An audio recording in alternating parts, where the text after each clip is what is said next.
Hi అండి. Welcome to study with tricks. ఈరోజు మనం 11th జూలై కరెంట్ అఫైర్స్‌ని డిస్కస్ చేయబోతున్నాం. In which district of Assam was the new species Garcinia kusuma discovered? గార్సినమా కుసుమ అనే కొత్త ప్రజాతి అస్సాంలో ఏ జిల్లాలో కనుగొనబడింది? అంటే బాక్సా డిస్ట్రిక్ట్ అండి. ఏ రాష్ట్రంలో ఉంది అంటే అస్సాం రాష్ట్రంలో ఉంది. ఇది ఈ డిస్కవరీకి, ఈ ఆవిష్కరణకు నేతృత్వం వహించినటువంటి వారు ఎవరు అంటే జతీంద్ర శర్మ గారు. ఆయన తల్లి పేరు అయినటువంటి కుసుమ్ దేవి గారి పేరు మీదుగానే గార్సినిమా కుసుప అనే పేరు పెట్టడం జరిగింది ఈ కొత్త ప్రజాతికి. ఈ ప్రజాతిని స్థానికంగా తొయికొర అని పిలవడం జరుగుతుంది. ఇలాంటి క్వశ్చన్ ఒకటి గ్రూప్ 1లో ఏపీపీఎస్సీ గ్రూప్ 1లో ఆల్రెడీ అడిగారండి. కానీ అది జంతు జాతి మీద అడిగారు. అంటే కర్ణాటకలో ఒక జంతు జాతి అప్పుడు డిస్కవర్ అయింది. సో ఆ క్వశ్చన్ అలా అడిగారు. సో మరీ ఇప్పుడు ఇది న్యూస్లో ఉంది కాబట్టి మరీ ఫ్యూచర్లో గ్రూప్ 1 అయినా గ్రూప్ 2 అయినా ఎన్రోల్మెంట్ అయినా ఏ ఎగ్జామ్స్ కైనా అడగచ్చు అనే ఉద్దేశంతో ఇక్కడ నేను యాడ్ చేయడం జరిగింది. What is of the national-wide artificial intelligence challenge launched by the Ministry of Information and Broadcasting through its WaveX Startup Accelerator platform for Indian startups?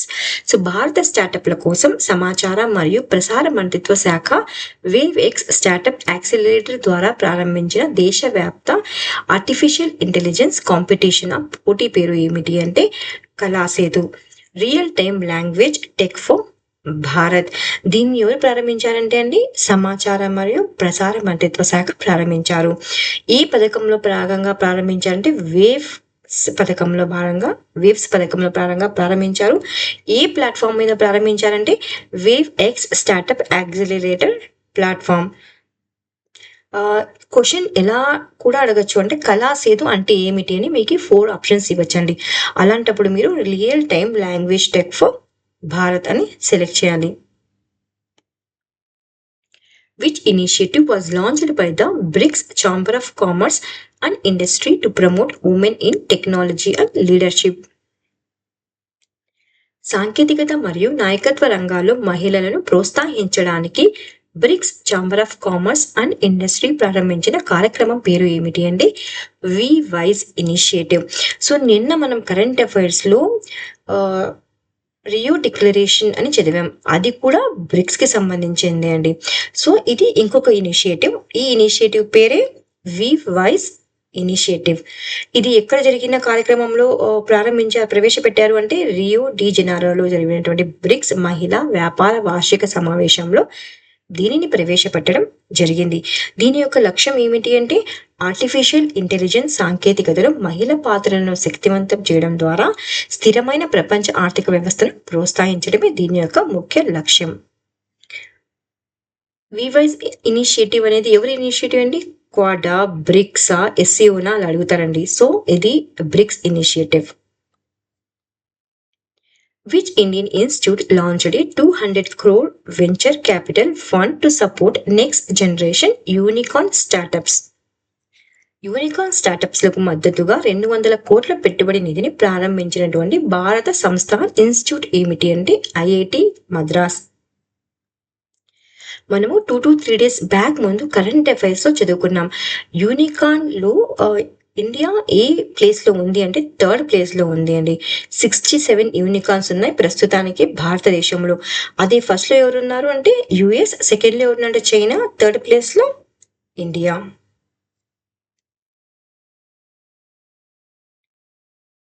Which country honored Prime Minister Narendra Modi with the Order of the Most Ancient Welwishia Mirabilis during his recent official visit? తాజా అధికారిక పర్యటన సందర్భంగా ప్రధానమంత్రి నరేంద్ర మోదీ గారికి Order of the Most Ancient Welwitschia Mirabilis పురస్కారాన్ని అందించిన దేశం ఏది అంటే నమీబియా. సో ఇక్కడ మీరు ఫోటో కూడా నేను పెట్టడం జరిగిందంటే మీరు ఇక్కడ చూడవచ్చు. సో ప్రెసిడెంట్ ఎవరు నమీబియా అది అంటే నెతుంబో నంది న్యావా అండి. సో ఈమెని మోదీ గారికి ప్రదానం చేయడం జరిగింది. సో ఇక్కడ రివిజన్ ని చూస్తే సో ఇటీవల ప్రధానమంత్రి నరేంద్ర మోదీ గారికి ట్రినిడాడ్ అండ్ టొబాగో అత్యున్నత పౌర పురస్కారమైనటువంటి Order of the Republic of Trinidad and టొబాగోని ప్రదానం చేయడం జరిగింది. అదేవిధంగా ఘన అధ్యక్షుడు జాన్ డ్రమాని మహామా ఆయనకు ఘన అత్యున్నత పౌర పురస్కారమైనటువంటి the Officer of the Order of the Star of ఘనాను కూడా ప్రదానం చేశారు. అదేవిధంగా అర్జెంటీనాకు తన అధికారిక పర్యటన సందర్భంగా ప్రధానమంత్రి నరేంద్ర మోదీ గారికి బ్యూనస్ ఐరిస్ నగర ప్రభుత్వ అధిపతి జార్జ్ మాక్రీ చేత కీ టు ది సిటీ గౌరవం అందజేయబడింది.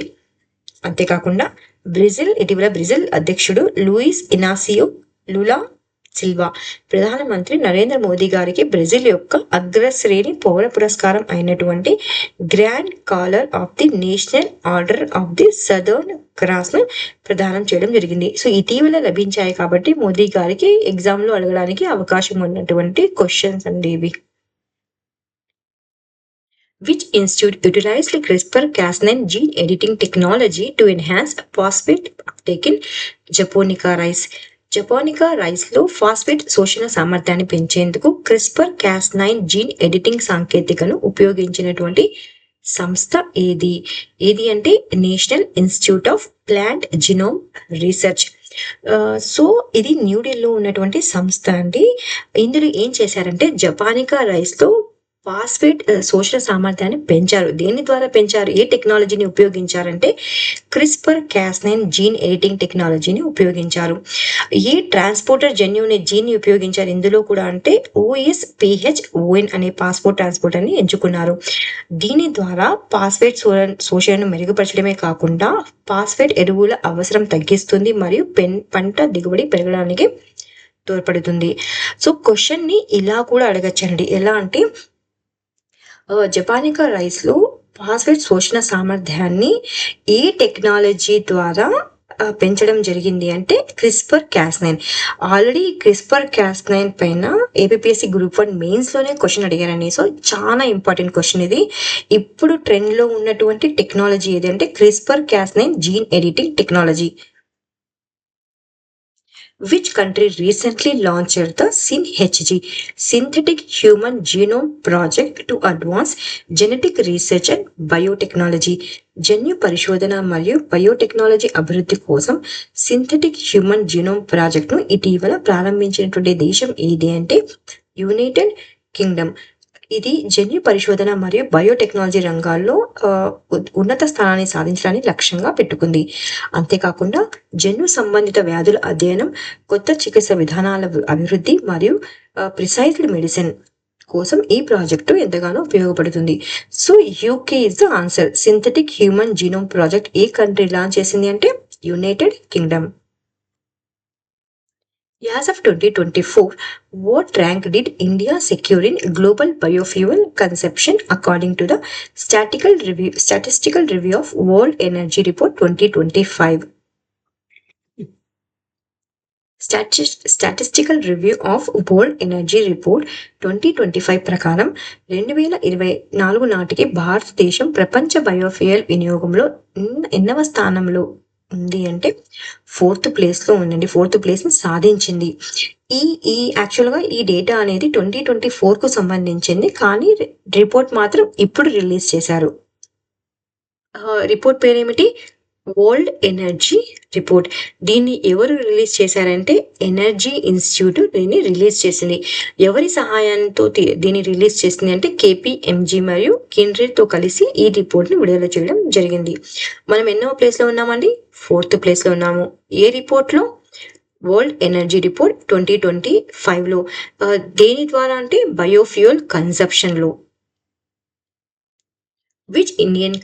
Which company received approval from Swissmedic for the first malaria medicine for newborn babies and infants named Quantum Baby, also known as రామెట్ బేబీ?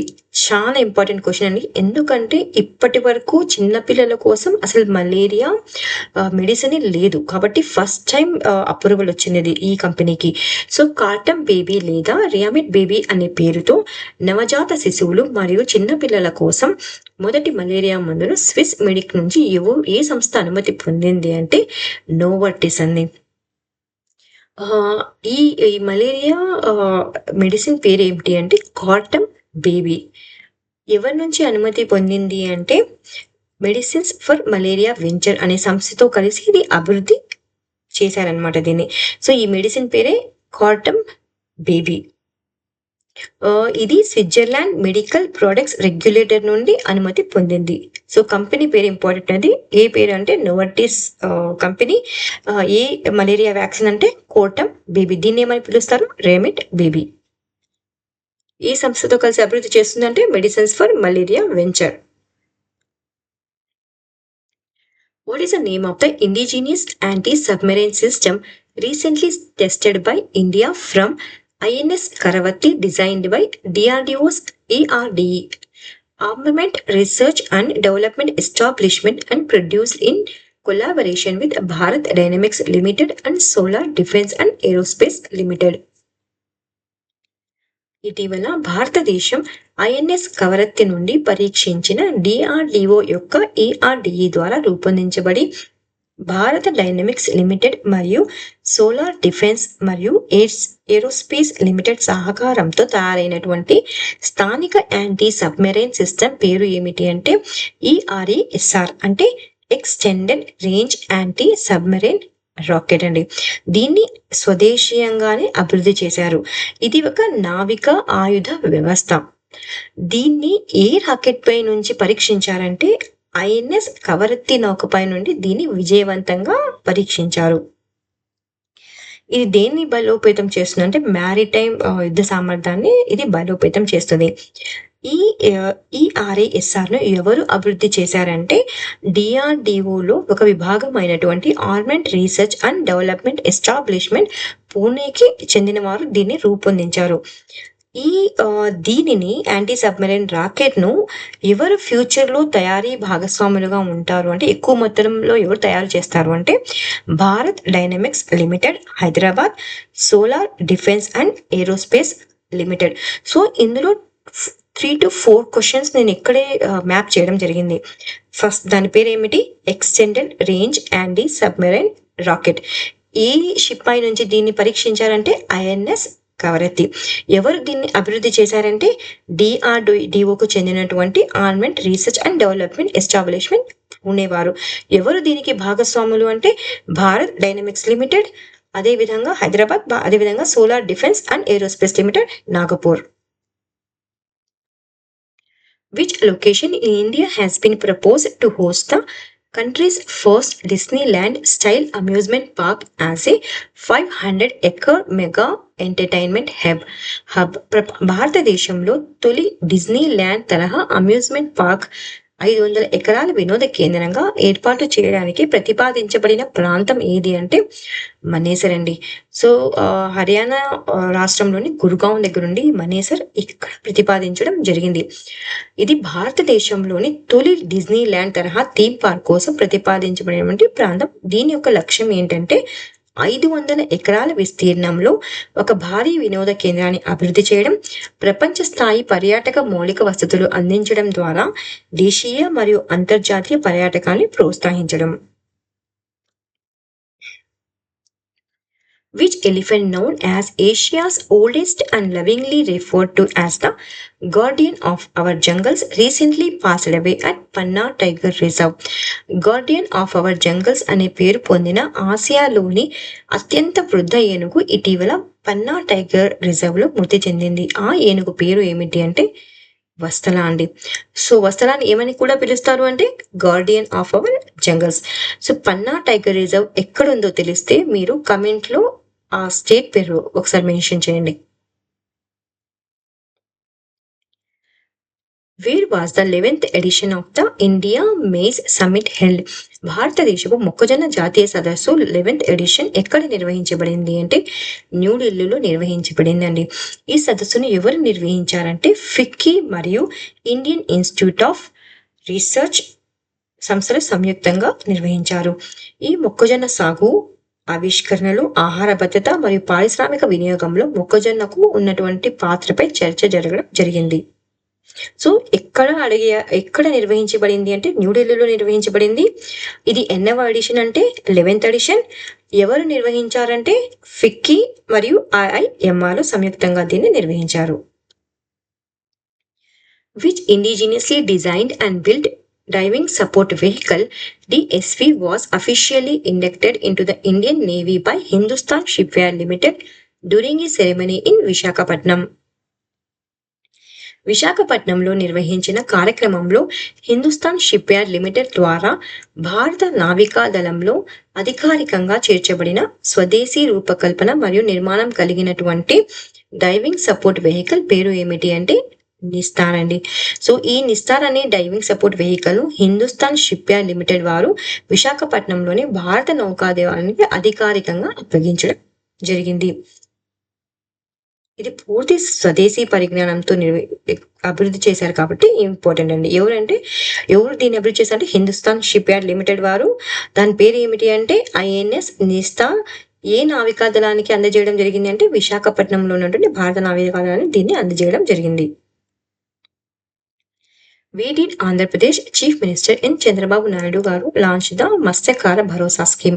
ఆంధ్రప్రదేశ్ ముఖ్యమంత్రి నారా చంద్రబాబు నాయుడు గారు మత్స్యధార భరోసా పథకాన్ని ఎక్కడ ప్రారంభించారు అంటే బుడగట్లపాలెం గ్రామం, ఎచ్చెర్ల నియోజకవర్గం, శ్రీకాకుళం జిల్లా.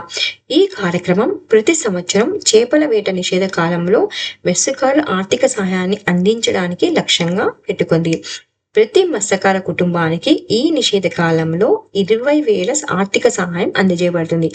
అదే ముందు ఎంత ఉండిందంటే 10,000 ఉందండి. సో 10,000 నుంచి ఇప్పుడు 20,000కి పెంచారు.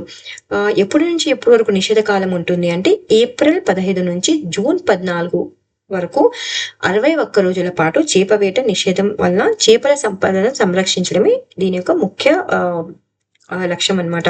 సో ఈ టైంలో బ్యాన్ చేస్తారండి బోటింగ్ ని. సో మొత్తం ఎన్ని నౌకలకు అంటే 20,818 ముస నౌకలకు ప్రతి లీటర్ డీజిల్ ఆయిల్ పై ఈ 9 రూపీస్ అనేది ఇంపార్టెంట్ అండి. సో ఈ 9 రూపీస్ సబ్సిడీ అనేది ఇవ్వబడుతుంది. యంత్రాలతో నడిచే నౌకలకు, మెకనైజ్డ్ బోట్స్ కి అయితే నెలకు గరిష్టంగా 3,000 లీటర్లు వరకు, అదే విధంగా మోటరైజ్డ్ బోట్స్ కి అయితే నెలకు గరిష్టంగా 300 లీటర్ల వరకు సాయం అందించబడుతుంది. ఈ సబ్సిడీ ద్వారా ప్రభుత్వం మొత్తం 37.50 కోట్లు ఖర్చు చేస్తోంది. ఇవి ఇవాల్టి 1-లైనర్ క్వశ్చన్స్ అండి, current affairs. So first question, India secured second place at the Asian Para Archery Championship 2025, winning 9 medals during the event held in Beijing, China from July 2nd to July 7, 2025. ఇటీవల జూలై 2 నుంచి July 7 వరకు ఎక్కడ అంటే చైనాలోని Beijing లో జరిగిందండి. ఏం జరిగింది అంటే ఏషియన్ పారా ఆర్చరీ ఛాంపియన్షిప్. ఇందులో మన భారతదేశానికి సెకండ్ ప్లేస్ వచ్చింది. ఎన్ని మెడల్స్ మనం సాధించామంటే 9 medals, 3 gold, 3 silver, 3 bronze medals. Kerala's first skin bank set to open in government college in Thiruvananthapuram. So Kerala మొదటి స్కిన్ బ్యాంక్ ను ఓపెన్ చేయబోతుంది. ఎక్కడ అంటే తిరువనంతపురంలో.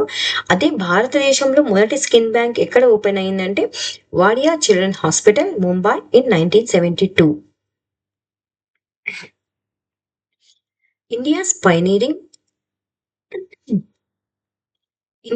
India's pioneering transgender-led healthcare center with a clinic was reopened in Hyderabad with the support of Tata Trust.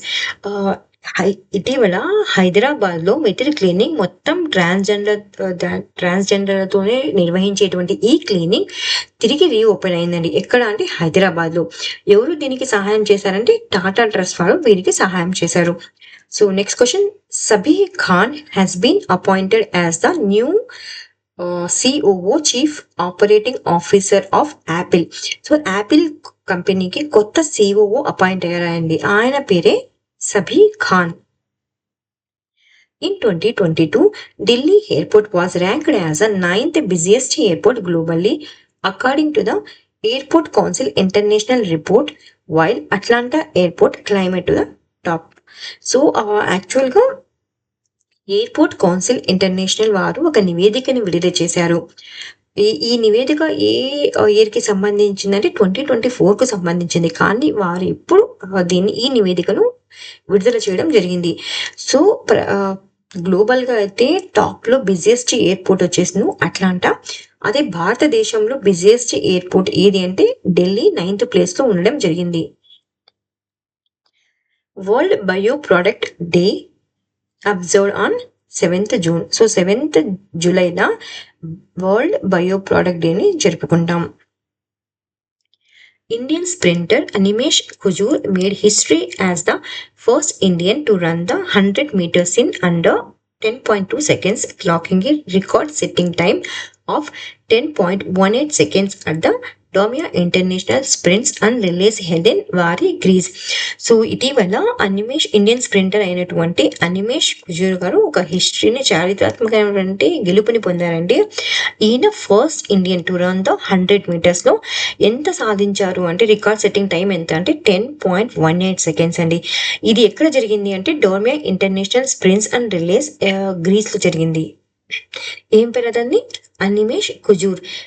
ఎంత సెకండ్లలో సాధించారంటే 10.18 seconds.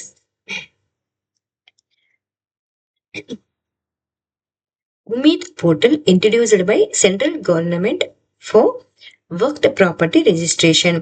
So కేంద్ర ప్రభుత్వం వక్త్ ప్రాపర్టీని రిజిస్టర్ చేయడానికి ఉమీద్ పోర్టల్ను తీసుకురావడం జరిగింది.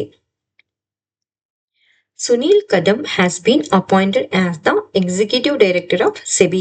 SEBI యొక్క ఎగ్జిక్యూటివ్ డైరెక్టర్గా అపాయింట్ అయినది ఎవరు అంటే సునీల్ కదమ్ గారు. Next, Sonal Holland's India's first master of wine has unveiled her memoir title 1 in a Billion. So Sonal Holland's ఆమె ఏమని తెలుసు అంటే ఫస్ట్ మాస్టర్ ఆఫ్ వైన్ అంటారు. ఆమె తన స్వీయ చరిత్ర బుక్ను పబ్లిష్ చేశారండి. ఆ పేరే 1 in a Billion. టైఫూన్ దానా formed in the Pacific ocean of the Coast of Taiwan. So typhoon దానా అనేది ఫామ్ అయింది. ఎక్కడ ఫామ్ అయిందంటే పసిఫిక్ ఓషన్ లో. ఇది ఏ దేశం దగ్గర ఉంది, కోస్టల్ దగ్గర ఉందంటే Taiwan. Global Energy Independence Day is celebrated annually on 10th July, highlighting the global commitment to reducing reliance on fossil fuels and promoting renewable energy innovations for a cleaner, self-sustained future. So మనం global energy independence డేను ఎప్పుడు నిర్వహించుకుంటామంటే 10th జూలైనండి. ఎందుకంటే fossil fuels పైన ఆధారితం అని బొగ్గు, petrol కానీ diesel వారిపైన తగ్గించి రెన్యూవబుల్ ఎనర్జీని ప్రమోట్ చేయడానికి మనం గ్లోబల్ ఎనర్జీ ఇండిపెండెన్స్ డేను 10th జూలైన జరుపుకుంటాం. The Kaladan Multimodal Transport Project KMTTP is scheduled to become fully operational by 2027 to enhance cargo movement. So Kaladan Multimodal transit transport project ఏ దేశాల మధ్య తీసుకురావడం జరుగుతుందంటే భారతదేశం మరియు బంగ్లాదేశ్ అండి. ఇది ఎందుకు యూజ్ అవుతుందంటే కార్గో ట్రాన్స్పోర్ట్ కోసము. బే ఆఫ్ బెంగాల్లో ఎప్పటి వరకు ఆపరేషన్ అవుతుందంటే 2027 వరకు. సో ఒకవేళ ఎగ్జామ్లో కలాదన్ మల్టీ మోడల్ ప్రాజెక్ట్ అనేటువంటి ఏ దేశానికి సంబంధించిందంటే బంగ్లాదేశ్ మరియు Bharatadesam. The International Solar Alliance is set to convene the 7th regional committee meeting for the Asia and Pacific region from 15 to 17 July 2025 in Colombo, Sri Lanka. International Solar Alliance ఉంది కదా, దాని యొక్క 7th రీజనల్ కమిటీ మీటింగ్ జరగబోతుందండి. ఈ committee meeting ఏ దానికి చెందిందంటే Asia మరియు Pacific రీజన్కి చెందింది. ఎప్పటి నుంచి ఎప్పటి వరకు అంటే 15 నుంచి 17 జూలై వరకు జరగబోతుంది. ఎక్కడ అంటే కొలంబో, శ్రీలంకలో. దీని యొక్క థీమ్ ఏంటి అంటే advancing solar cooperation across the reason of diversity and opportunity. So ఇది ఇవాళ రివిజన్ క్వశ్చన్స్ అండి. ఫాస్ట్గా రివైజ్ చేసేద్దాం. 2025 గ్లోబల్ లివబిలిటీ ఇండెక్స్ ప్రకారం ప్రపంచంలో జీవించేందుకు అత్యుత్తమ నగరంగా ఎకనమిస్ట్ ఇంటెలిజెన్స్ యూనిట్ ఏ నగరాన్ని ఎంపిక చేసింది అంటే కోపెన్హాగన్, డెన్మార్క్. లోరా అనే ఆధునిక గగనతలంలో ప్రయోగించగల బాలిస్టిక్ క్షిపణిని ఏ దేశం అభివృద్ధి చేసింది అంటే ఇజ్రాయెల్. మ్యాప్ మై ఇండియా యొక్క మ్యాపిల్స్ యాప్ డిజిటల్ చిరునామాలను రూపొందించేందుకు ఏ ప్లాట్ఫామ్తో ఇంటిగ్రేట్ అయ్యింది అంటే ఇండియా పోస్ట్ యొక్క డిజిపిన్. భారతదేశంలో పబ్లిక్ డిస్ట్రిబ్యూషన్ సిస్టమ్ PDS ద్వారా అర్హులైనటువంటి లబ్ధిదారులకు రేషన్ పంపిణీ కోసం ఆధార్ ఆధారిత ముఖ గుర్తింపు ఫేస్ ఆర్ట్ విధానాన్ని ప్రవేశపెట్టినటువంటి మొదటి రాష్ట్రం ఏది అంటే హిమాచల్ ప్రదేశ్. ఆరావళి కొండలలో ఆసియాలోని అతి పెద్ద జంగల్ సఫారీ నిర్మించనున్నట్లు ఇటీవల ఏ రాష్ట్ర ప్రభుత్వం ప్రకటించింది అంటే హర్యానా ప్రభుత్వం. ఇటీవల 2 వారాల్లో 1000కి పైగా భూకంపాలు సంభవించినటువంటి దీవి ఏది అంటే టుకారా దీవి. సో 21 జూన్ నుంచి ఇక్కడ భూకంపాలు సంభవిస్తున్నాయి. అమెరికా పార్టీ అనే కొత్త రాజకీయ పార్టీని ఇటీవల ఎవరు ప్రకటించారు అంటే ఎలాన్ మస్క్ తన సోషల్ మీడియా ప్లాట్ఫామ్ ద్వారా ప్రకటించారండి. ఇటీవల ప్రజలకు కేంద్రంగా సేవలందించేందుకు అంతరిక్ష సాంకేతికతను ఉపయోగించేందుకు ఇస్రోతో భాగస్వామ్యం చేసుకున్న రాష్ట్రం ఏది అంటే ఆంధ్రప్రదేశ్. భారతదేశంలో దోమల ద్వారా వ్యాపించే వ్యాధులను ఎదుర్కొనేందుకు ఆర్టిఫిషియల్ ఇంటెలిజెన్స్ ఆధారిత స్మార్ట్ మస్కిటో సర్వేలెన్స్ సిస్టమ్ను స్మాస్ను ప్రారంభించనున్న మొదటి రాష్ట్రం ఏది అంటే ఆంధ్రప్రదేశ్. ఆస్ట్రియాలోని ఇన్క్వింగ్ గ్రూప్తో కలిసి మాడ్యులర్ బ్రిడ్జ్ నిర్మాణ సాంకేతికతను భారతదేశంలో ప్రవేశపెట్టిన సంస్థ ఏది అంటే టాటా స్టీల్. ఇటీవల WHO ప్రారంభించిన 3/35 చాలా ఇంపార్టెంట్ ఇది అండి. 3/35 కార్యక్రమం యొక్క ప్రధాన లక్ష్యం ఏమిటి అంటే పొగాకుకు సంబంధించినటువంటి పదార్థాలు, మద్యం మరియు చక్కెర పానీయాల ధరలను 50% పెంచడం. Tamil Nadu rice research institute TRRI అడుదరై ఇటీవల విడుదల చేసినటువంటి కొత్త వరి రకం ఏది అంటే ADT 59. ఇది ఇవాల్టి క్విజ్ క్వశ్చన్ అండి. Which state or union territory in India has become the first to include screening for tuberculosis patients under the family adoption programme. ఈ క్వశ్చన్ మనం మొన్నటి కరెంట్ అఫైర్స్లో ఆల్రెడీ డిస్కస్ చేశామండి. తెలిస్తే ప్లీజ్ కమెంట్ బాక్స్లో కమెంట్ చేయండి. Thank you so much for watching Study with tricks.